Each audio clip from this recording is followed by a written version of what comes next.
Ordinarily, anger is not bad. Ordinarily, anger is part of natural life. It comes and goes.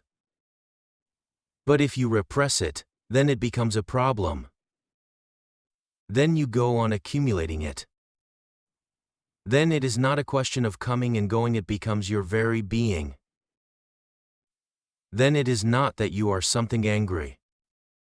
You remain angry, you remain in rage, and you just wait for somebody to provoke it. Or even a hint of provocation, and you catch fire and you do things for which, later on, you will say, I did it in spite of myself. Analyze this expression, in spite of myself. How can you do anything in spite of yourself? But the expression is exactly right. Repressed anger becomes a temporary madness. Something happens that is beyond your control. If you could have controlled it, you would have, but suddenly, it was overflowing. Suddenly, it was beyond you, you couldn't do anything. You felt helpless, and it came out. Such a person may not be angry, but he moves and live in anger. If you look at people, stand by the side of the road and just watch, and you will find two types of people. Just go on watching their faces. The whole of humanity is divided into two types of people. One is the sad type, who will look very sad, dragging somehow. Another is the angry type, just bubbling with madness, ready to explode at any excuse. Anger is active sadness, sadness is inactive anger. They are not two things. Watch your own behavior. When do you find yourself sad? You find yourself sad only in situations where you cannot be angry. The boss in the office says something, and you cannot be angry, you might lose your job. You cannot be angry, and you have to go on smiling. Then you become sad. The energy has become inactive. The husband goes home from work, and with his wife, he will find a small excuse, anything irrelevant, and become angry. People enjoy anger, they relish it, because at least they feel they are doing something. In sadness you feel that something has been done to you. You have been at the passive end, at the receiving end. Something has been done to you, and you were helpless, and you could not retort. You could not retaliate, you could not react. In anger, you feel a little better. After a big bout of anger, one feels a little relaxed, and that feels good. You are alive. You also can do things. Of course you cannot do those things to the boss, but you can do it to your wife. Then the wife waits for the children to come home. Because it is unwise to be angry with the husband, he may divorce her. He is the boss, and the wife depends on him, and it is risky to be angry at him. She will wait for the children. They will come home from school, and then she can jump on them and punish them for their own sake. And what will the children do? They will go into their rooms, and they will throw their books, tear them up, or punish their dolls, or their dog, or torture their cats. They will have to do something. Everybody has to do something, otherwise one becomes sad. The people you see on the streets, who have become sad, so permanently sad, that their faces have taken a certain mold, are the people who are so helpless, so far down the rung of the ladder, that they can't find anybody to be angry with. These are the sad people, and higher on the rung you will find the angry people.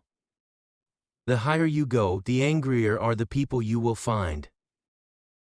The lower you go, the sadder.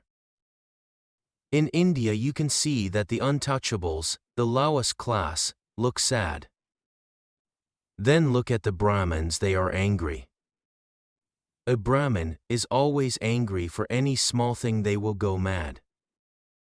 An untouchable is simply sad because there is nobody else below him on whom he can throw his anger. Anger and sadness are two faces of the same energy, repressed. Ordinarily, anger has nothing wrong in it. In fact, people who can become angry and forget all about it the next moment are really very good people. You will always find them friendly, alive, loving, compassionate. But people who are always holding on to their emotions, controlling are not good people. They will always try to show that they are holier than you. But you can see anger in their eyes. You can see it in their faces. You can see it in their every gesture. The way they walk, the way they talk, the way they relate with others.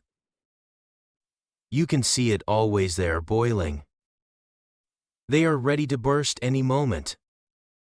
These are the murderers, the criminals, these are the real evildoers. Anger is human, nothing wrong about it. It is simply a situation in which you are provoked, and you are alive. So you respond to it. It is saying that you will not yield. It is saying that this is not a situation you can accept. It is saying that this is a situation in which you want to say no. It is a protest, and nothing is wrong about it. Look at a child when the child is angry with you. Look at his face. He is so angry and red that he would like to kill you. He says, "Never again will I talk to you." Finish. And the next moment, he is sitting in your lap again and talking beautifully. He has forgotten. Whatever he has said in a rage, he has not carried it. It has not become luggage in his mind. Yes, in the heat of the moment he was angry.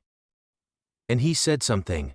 But now the anger is gone, and all that he had said that moment has gone. He has not become committed to it forever. It was a momentary flare-up, a ripple.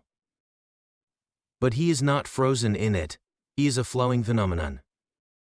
The ripple was there, a wave had arisen, now it is no more. He is not going to carry it always and always. Even if you remind him, he will laugh. He will say, "All nonsense." He will say, "I don't remember." "Is it so?" he will say. "Have I really said that?" Impossible. It was a flare-up. This has to be understood. A person who lives moment to moment is sometimes angry, sometimes happy, sometimes sad. But you can depend on the fact that he will not carry these things forever. A person who is very controlled and does not allow any emotion to arise in his being is dangerous. If you insult him, he does not get angry, he holds it back. By and by he will accumulate so much anger that he is going to do something really nasty. There is nothing wrong in a momentary flare-up of anger. It is beautiful in a way. It simply shows that you are still alive. A momentary flare-up simply shows that you are not dead. That you respond to situations and respond authentically. When you feel that situation is such that anger is needed, anger is there. When you feel that the situation is such that happiness is needed, happiness is there. You move with the situation, you have no prejudice for or against. You have no ideology as such. I am not against anger, I am against accumulated anger. I am not against sex, I am against accumulated sexuality. Anything that is in the moment is good. Anything that is carried from the past is diseased, is illness.